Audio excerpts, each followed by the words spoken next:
dia tonga soa tao amin'ny fandarana Jeanne Forest Santé aty Canada indray ianao.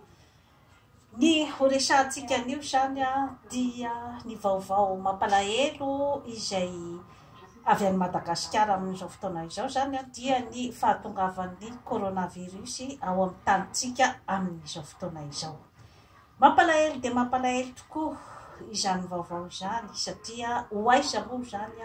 ireo vahoaka madinika tsy mandady arina ao anatin'ny fahatrana mangitsokitsoka ny hoanina androany tadiavina androany ny faharerahan-tsaina manoloana ny fiainana andavanandro aiza ho aiza daholo izany ny ipetrahan'izay zavatra rehetrarehetra izay. Ny tenako moa zany teto amin'ny fandaharana Jeanne Forest Santé dia efa namerimberina foana mifoaza isika malagasy, mifoaza tsy mety izao, tsy mety kanefa moa dia tsy fantatro hoe nandehanakaiza ny zavatra rehetra izay teneneto, misy maheno ve, misy mandray ve ny zavatra zay lazaina fa dia tsikivy ny tenako fa dia manohy hatrany ny fampahafantarana antsika malagasy hoe inona marina moa, inona marina no tena zavatra tadiavinao amin'ny fiainana, inona marina no zavatra takininy atao hoe asambarana satria mikatsaky ny asambarana daholy ny olombelona rehetra eto ambonin'ny tany saingy ny atongavana amin'izany asambarana izany no samy manana ny fomba eritreretiny atongavana amin'izany ka matetika efa ny vokatra azon'ny olona anankiray no hitan'ny sarambabem-bahoaka dia eritreretiny fa zavatra fohy dia fohy ary mora dia mora ny natongavana amin'ny tanjona iray dia ny asambarana izany hoe ny inona ny zavatra tadiavinao. Maro dia maro zany no manao karazana fijery tsy mandeha lavitra manoloana an'izany zavatra rehetrarehetra izany hany ka ny firenentsika mihitsy amin'izao fotoana izao no tena hiaran'izay ataontsika hoe tsy fahafantarana hoe inona marina moa zany ny tena objectif ny tanjona kendren'ny mpitondra rehefa hoe hitondra vahoaka izany inona zany no tena zavatra andrasan'ny vahoaka aminy mbola tsy mazava zany hatramin'izao efa fambara maro dia maro no napetraka Andriamanitra tamintsika malagasy mbola tsy mifoy isika ka dia tonga amin'izao zavatra rehetrarehetra izao efa naverimberiko teto foana fa sarotra ho an'ny malagasy izany hoe hiatrika an'izany coronavirus izany satria dia iaraha mahafantatra fa aty amin'ny fireneny dehibe ohatry ny Amerika Avaratra aty Canada dia manana ny fitaovana faran'izay raitra indrindra amin'izany atao hoe assistance médicale sy ny famonjenaina izany ny aty kanefa dia vola betsaka ny maty ka ahoana moa zany ny fomba hiatrehan'ny malagasy amin'izany zavatra zany izany aretiny zany tsy azo sary atsaina mihitsy ane zany zavatra rehetrarehetra izany tsy azo atsaina mihitsy satria na ny ambulansy ve ampy hitaterana ny olona, ny hôpitaly ve efa misy ny équipement rehetrarehetra andraisana ny olona amin'ny réanimation sy ny aspirateur, ny oxygène raha ohatra ka maro dia maro ny mirongatra avy any hoe tratrin'ny aretina satria dia aretina madoza aretina tena tsy mitsitsy mihitsy io fa zay tratrany dia mandraingirangy efa fandarana maro no nalefako teto ny amin'ny hoe resaka prévention amin'ny resaka sakafo sy ny sisa ny huile essentielle manana nyzany daholo sika ao Madagasikara fa saingy ny fieritreana zany amin'izao fotoana izao raha ohatra ka hoe mivokatra amin'izay zany satria dia aingana mihitsy ny fifindran'io otrikaretina coronavirus io ka izay no efa namerimberenako teto foana ny hoe tsy tokony isy ho tafiditra ao mihitsy efa nomenjanahary ngesika efa nomenjanahary ny tombon-dalana efa nomeny tombony sika fa de tsy nahinandray misy ny fitenenana hoe zanahary nanome fa ibalitany tsinambiny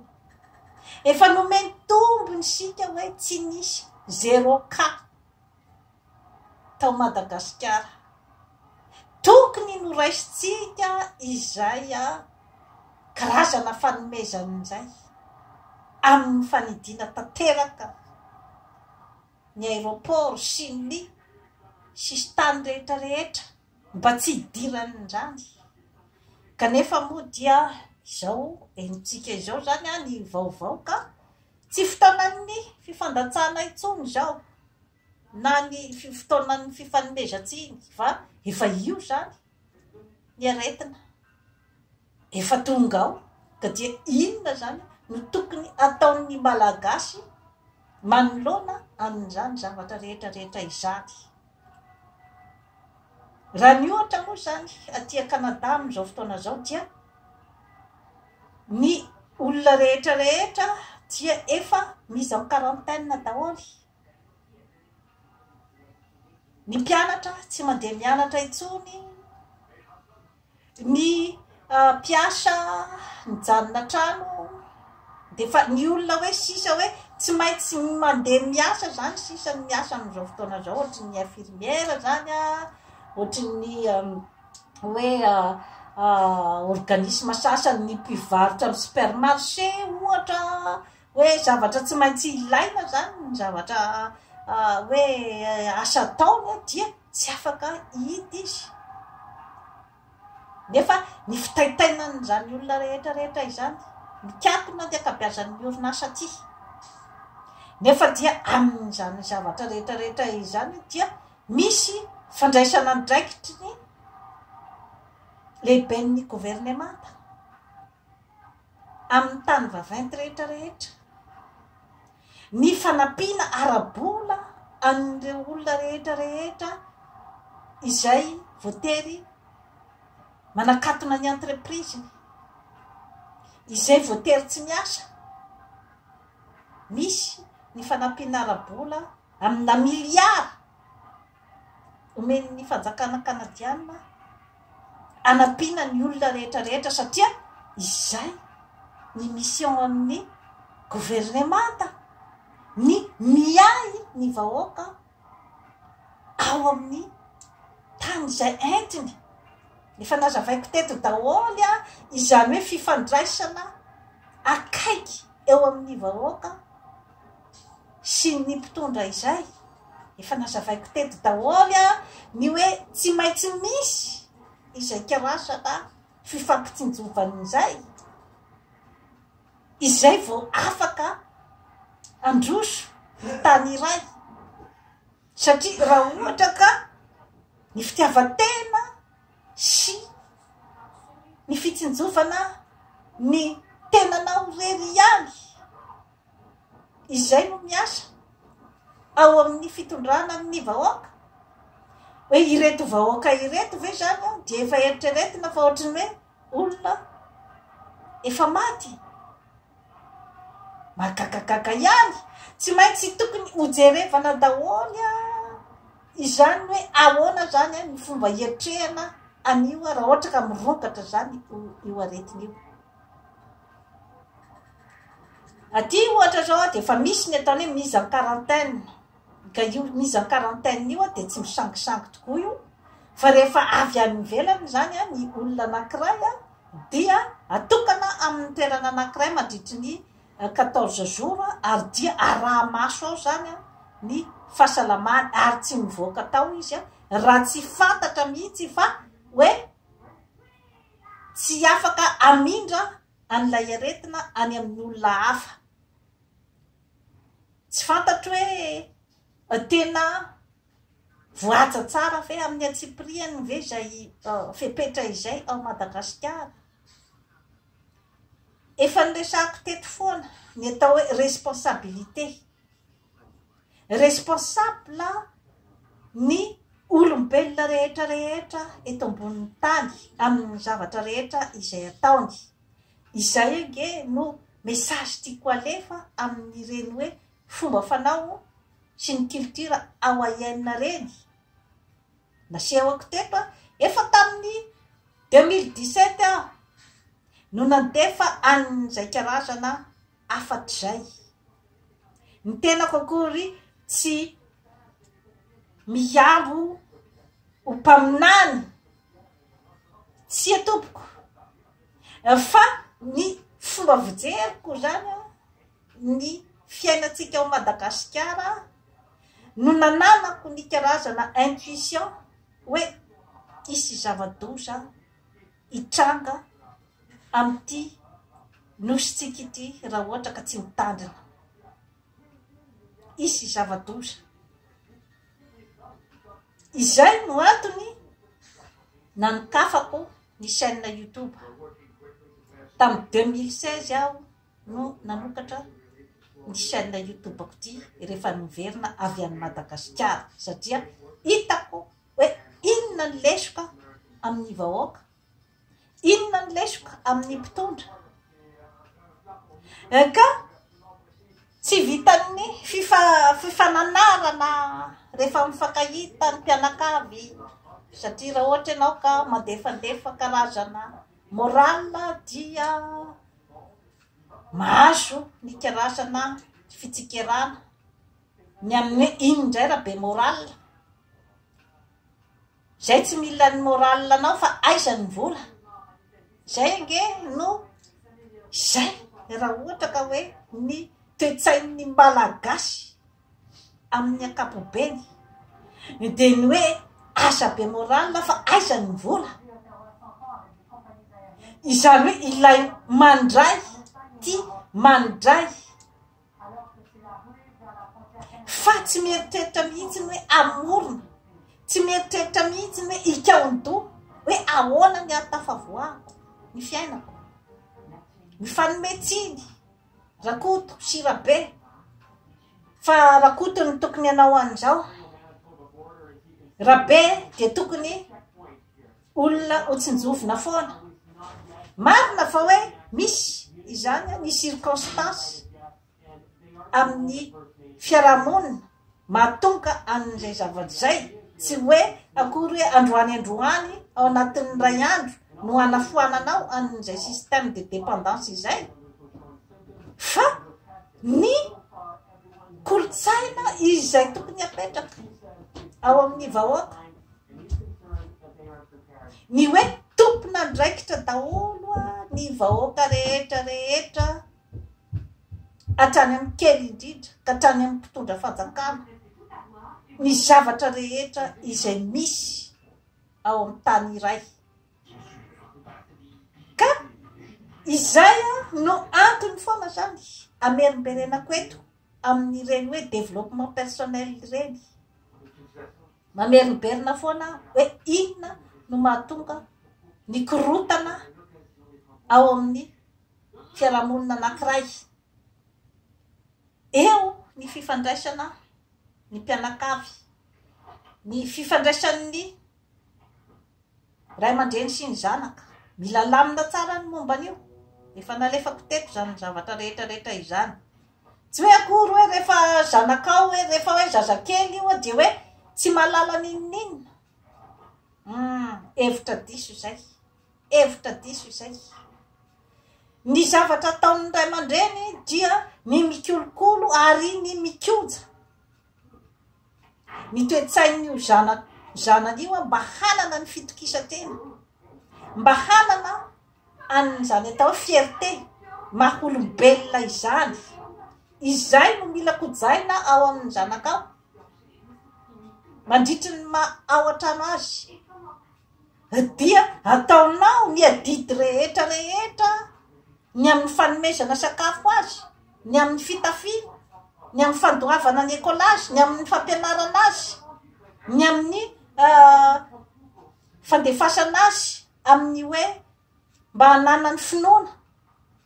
hoentin'ny kipa-kelatra rahatrizay. Feno ve zay zavatra zay amin'ny fianakaviana malagasy? Efa nazavaiko teto ny hoe inona sina daholy ny izany atao hoe fifandraisana, inona ny tokony ho adidin'ny mpitondra amin'ny vahoaka, inona ny zavatra rehetra izay tokony ho tsinjovin'ny mpitondra mba hanana an'izay hoe maha-olombelona, zo maha-olombelona azy izay ny vahoaka izay entiny, dia ny tokony sakafo daholy ny vahoaka rehetra rehetra, tokony andeha any an-tsekoly ny ankizy, tokony ho voatsabo araky ny tokony ho izy amin'ny vidiny rary, tokony hitafy araky ny tokony ho izy. Tsy voatery akory hoe hitafy akanjo luxe be, vo zay vo atao hoe hitafy araky ny tokony ho izy. Tokony hipetraka amina trano izay misy ny ataontsika angamba hoe minimum ny maha-olombelona zany. Tokony hisotro rano madio. Voaja ve zay zavatra rehetra rehetra izay amin'ny Madagasikara? Efa naverimberiko teto foana izay zavatra rehetra rehetra izay. Efa naveriko teto ny hoe fifandraisana amin'ny mpinamana, fifandraisana amin'ny mpiara-miasa, satria ao anatin'izay zavatra rehetra rehetra zay nge no mety ampilamina ny fiarahamonina raha ohatra ka samy mahatsapa-tena ho tompon'andraikitra daholy. Ny fifandraisan'ny mpivady zava-dehibe io. No resahako hatramin'ny hoe resaka firaisana ranofo eo amin'ny mpivady, tsy maintsy jerena akaiky izay resaka hoe fifandraisana ao anatin'ny fitiavana izay eo amin'ny mpivady. Efa noresahako teto ny resaka hoe inona ny atao hoe sentiment d'appartenance. Tokony hanana an'izay réflexe izay daholy rehefa miditra ao anatin'ny fiarahamonina. Inona ny atao bouc émissaire? Ny bouc émissaire dia ny olona izay anangonana ny rihatra rehetra rehetra ao amin'ny fiarahamonina, satria rehefa te adio daholy ny matanjaka ao amin'ny fiarahamonina iray dia misy olona aniliana ny rihatra rehetra rehetra, fa adino ilay responsabilité. Hoe raha misy ny korotana izay mipetraka ny disadisa, inona zany ny responsabilité tao anatin'iny disadisa iny? Ka raha ohatra tsika mbola tsy tonga amin'izay zavatra zay dia ny eo ihany no verimbelona, ny eo ihany no verimbelona. Rehefa tsy tafiditra ao anatin'izay hoe inona ny olana amin'ny fotony, inona ny vahaolana amin'ny fotony, dia eo sika miodikodina eo sika miodikodina eo. Izany fomba fiainana rehetra rehetra izany dia fikarohana izay nataoko tamin'ny famakivakiako ny fiainana taty. adilam-bato satria raha mivahiny an-tany olona anao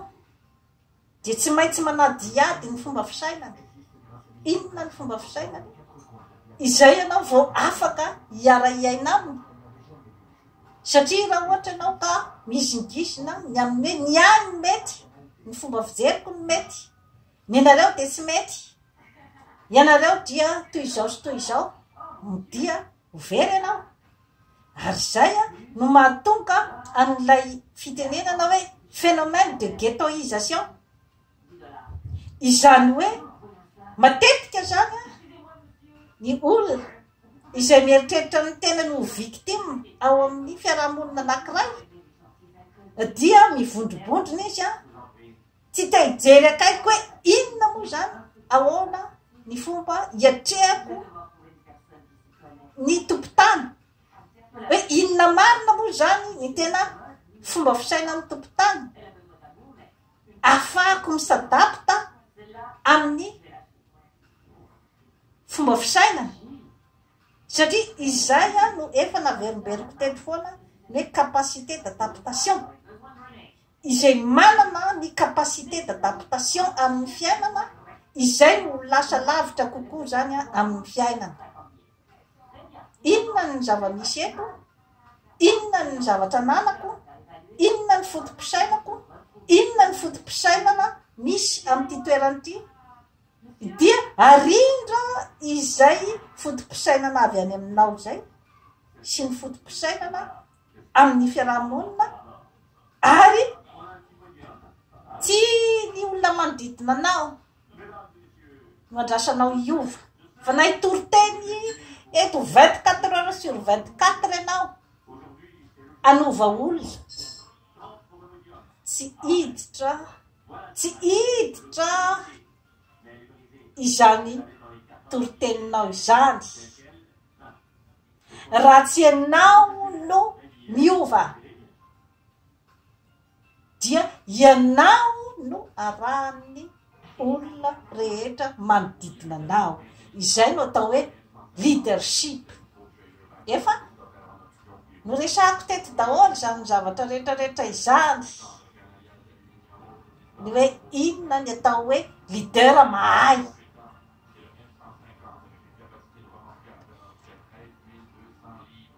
Tsetsatsetsatsyaritra izany zavatra rehetrarehetra izany, fa iverenako fotsiny zany hoe ny amin'ny hoe ny zava-misy zany amin'izao fotoana izao dia toa ny mifanometsiny, ny mifanasoketa, izay zany ny zavatra atao amin'izao zavatra mitranga izao. Fa tsy mitady hoe inona marina moa zany ny olana ary inona ny vahaolana zany amin'ny tranga izay misy, inona ny zavatra ananana eo am-pelantanana, inona no aloha ny ain'olombelona ve sa ny vola. Izany zavatra rehetrarehetra izany no zavatra fanontaniana mipetraka zany manoloana ny fahatongavan'ny coronavirus ao Madagasikara amin'izao fotoana izao. Eo no tena tokony ampisehoantsika malagasy ny tena hoe firaisan-kina. Ny barea dia nentina fotsiny iny hoe karazana introduction, fa efa niteneniko teto ny point de vue momba ny barea, fa tsy ny resaka barea no hodradradradraina fa nampitambatra ny malagasy. Tsy atompoko, misy zavatra betsaka mbola mila amboarina ny ampitambatra ny malagasy eo. Misy toe-tsaina maro dia maro no resako teto, ny resaka hoe fanorenana ifotony avy any amin'ny fokotany. Any no fomba ahafahantsika mikontrôla amin'ny atsipiriany ny vahoaka io, dia ny fanomezana ny pouvoir sy ny andraikitra. Ny andraikitra moa zany ny tena tiako tenenina, satria ty pouvoir ty mantsy zany maro dia maro koa ny zavatra hoe finosin'io zany a ka indraindray zany a mandeha any amin'ny sens péjoratif amin'ny hafarany fa hoe andraikitra na inona zavatra mitranga amin'ny firenena dia rehefa nomena any amin'ny fotony ny pouvoir ny andraikitra any amin'ny fokotany dia iravina daholy a ny zavatra rehetra izay misy ao amin'ny tanitsika iravina ny fandriam-pahalemana satria olona ho tanànao ihany inge no manao an'io karazana alatra bevava sy famonon'olona io sy famakitrana olona ho tanànao ihany ary olona mifankalala ihany hoe iza no mpanao an'io fa aiza lay andraikitra izay nazavaiko teto amin'ny hoe fomba aoaiany nampandrosiny aoai dia izay hoe tompona andraikitra daholy aminy ny olona rehetra ao an-tanàna zany aoai zany a nandalo ihany koa ny ataontsika hoe colonisation ny anglisy nandalo an'izany hoe famonoana ny tompotany saingy nainiariny izy zany a hoe tsy maintsy apetrakitsika ny règle générale ny oponopono izy izy a dia ny tompona andraikitra daholy amin'ny zavatra rehetra zay ataony amin'ny zavatra rehetra izay mitranga amin'ny fiainany ny olombelona rehetra izay no mbola tsy ampy amintsika malagasy izay hoe fandraisana andraikitra izay tsy alaiko amin'izany ny mpitondra fanjakana